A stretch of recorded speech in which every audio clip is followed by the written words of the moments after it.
Sino ka? Sino ka para husgahan mo? Sino ka para gawin makumpulutan sa inyong umpukan?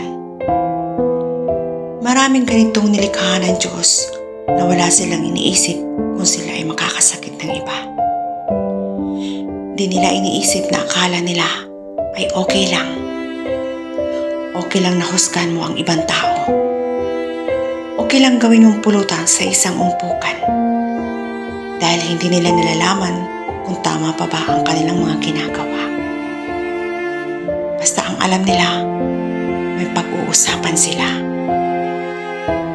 Ngunit tama pa bang makasakit sila ng damdamin ng iba? Kaya sa mga taong mapanghusga, mapanglait, mapanakit, pakinggan mo to.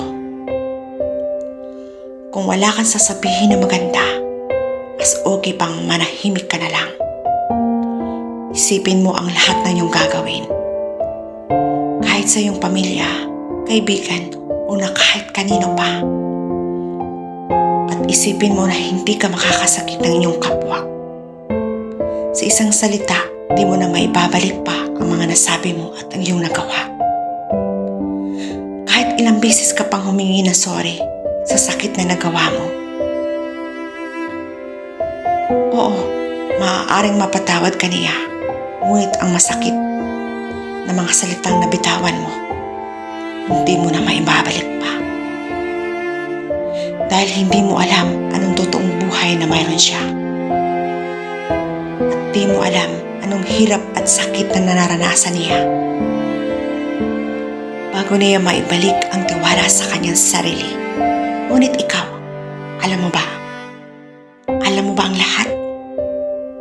Huwag mong husgahan ang isang tao kung ano ang nakikita mo sa panlabas na anyo. Wala kang karapatan na naliitin mo kung ano ang nakikita mo. Tao siya, nasasaktan, may damdamin. Ngunit ikaw, sa tingin mo, salita lang para sa iyo. Ngunit sa kagaya niya, masakit.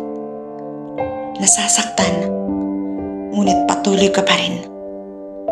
Kaya matuto kang makiramdam ang mga bagay-bagay sa iyong paligid. Kung nakakasakit ka na ba? Minsan sa isang salita, maraming nagugulo, nasasaktan.